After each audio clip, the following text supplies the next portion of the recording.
Are you okay with being average, or do you want to be great?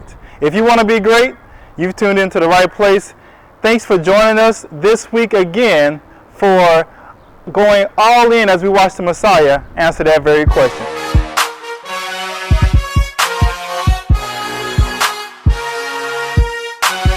Again, thanks for tuning in. My name is Brandon Clayton. Excited to be back with you. We are talking about, do you want to be great? Do you want to be great? We're going to pick up in Mark chapter 9, picking up from where we left off last time. Yeshua the Messiah, he just finished healing a boy. Now they left traveling through Galilee, and they come to a place in Capernaum. We're going to pick up reading there. It says in verse 33, they came to Capernaum, and when he was in the house, he began to question them. What were you discussing on the way? But they kept silent. For on the way they had discussed with one another which of them was the greatest. Sitting down, he called the 12 and said to them, if anyone wants to be first, he shall be last of all and servant of all. Wow. He shall be last of all and servant of all. Again, I did a video like this. Who wants to be last? Usually you don't get a hand raised up. We want to be first in the front seat. I got dibs on this. Who wants to be last and a servant of all? What do you think about when you think about someone great? What attributes do they have? Well, commonly, if you're like me, you're going to think about someone who's powerful, someone who's wealthy, someone who has at their disposal a lot of servants serving them, helping them in their business, in their junction, whatever it is they're doing. But it's different if you're following the Messiah. He says it's a little bit different. He says if you want to be great, you are going to have to be servant. See, judge not your greatness by how many people serve you, but how many people you serve. You know, if we think about the nature of a servant is someone who waits on someone. He's waiting hand and foot. He's asking questions about what they need, how they can help them. Not well-known people. They're not popular. They may not have the most likes, the most views. They may not be trending, as we like to call it. These people you will hardly ever see oftentimes. They're just happy with serving. See, in Mark chapter 20, in verse 24, you hear this same story, but we get a little bit more information. Let's go ahead and read there. It says, and hearing this, let me back up a little bit. Right before we got into this, 2 of the brothers of the 12, their mother brought them to Yeshua, the Messiah, and was asking, when you get into your kingdom, let one of my sons be on the right, one of them be on the left. And they wanted to be great in that kingdom. They came back, and the disciples found out about this. They found out about this, and they were not happy. Now let's pick up and read. And hearing this, the 10 became indignant. That's angry, almost hateful, with the 2 of the brothers.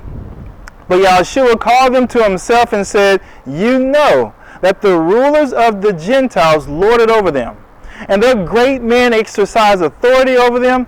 It is not this way among you. But whoever wishes to become great among you, to become great among you shall be your servant. And whoever wishes to be first among you shall be your slave. Just as the Son of Man did not come to be served, but to serve, and to give his life as a ransom for many. There it is again. It said the 10 of them became indignant when they found out about this. Look, not just one of them got really angry. All 10 of them got really angry. Why did they get angry? Because they all wanted to be great. Let's back up a little bit. When we first started off in Mark chapter 9:33, it says he waited. I love it. This is a little side note, but he waited until that discussion, they got into the house to have this discussion. And he sat down and he called the 12 before them, having this in his mind the whole time. This must be something serious he did not want them to miss. He sat down with them. He started to talk. What was it y'all was talking about? I love it because he didn't ask him on the road. He just waited and he wanted to talk to him about this. And they were talking about being great. And I love what he didn't say. He did not rebuke them or challenge them for their desire for greatness. Listen to that. See, that's something that is easy to miss, but he didn't challenge them on that. Sometimes we can feel guilty because we want to be great. Who wants to be average? I ask my students as a teacher oftentimes, who wants to be average? I don't get one hand that goes up. No matter where their grades are, not one hand will go up and say, I want to be average. I want to be in the middle. I want to be just like everybody else. No, but there's greatness in us.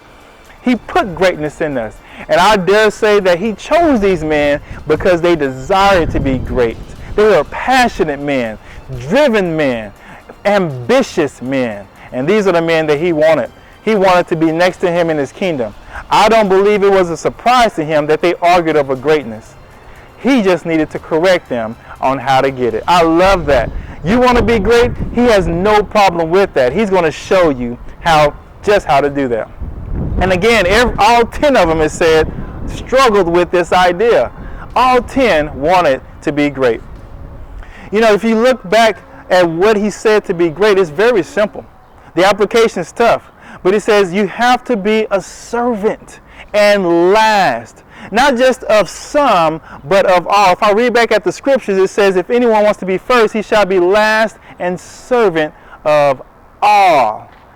Now, that's the all that gets some of us right here.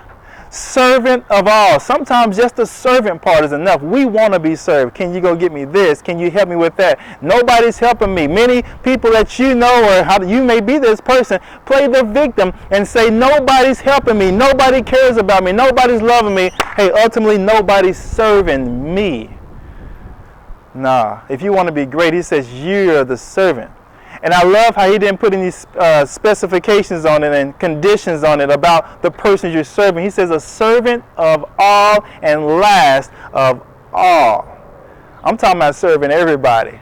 Yes, serving your mom, your dad, the people you love, you like, you're used to, you're comfortable with. But I'm talking about the people that you don't like too. Those are the ones that really get it right. The people that make you mad. The people that are socially inept. They just can't seem to get right with people and awkward. The people that do not share your belief system. They don't go to church where you go. They don't look the way you look. They don't dress the way you dress. They don't agree with everything you agree. He says, serve them too. He says, I want you to be a servant of all.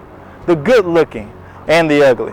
The attractive, the weird, the nice, the bad. Are you a servant of all? Look, if you are serious about wanting to serve, if you're serious about wanting to be great, then serving must be on the top of your list.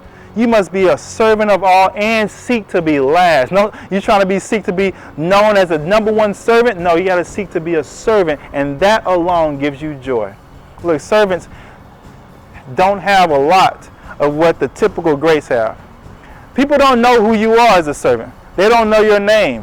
What you're doing is not looked highly upon. Most people who are in the service industry understand this. Waiters and janitors and so on and so forth. They're constantly serving, but little is given to them in a way of acknowledgement. You're going to be wronged sometimes, and that's okay, but you're serving. Look, if you're serious about being great, I want to challenge you and call you to serve like you've never served before, especially those who you're uncomfortable serving. See, everybody can serve and love those who make them comfortable and feel good and can give back to them, but you know what I'm talking about. There's some people in your life right now, maybe in your own home, your own workplace, that you're like, I can find a way to serve them and meet their needs because I want to be great in Yahweh's kingdom. So I'm calling you to go all in today. I'm all in with the way you serve, all in with the way you love. Because if we go all in, guys, when we go all in, we all win. Hey, thanks for the time. I'll see you next week.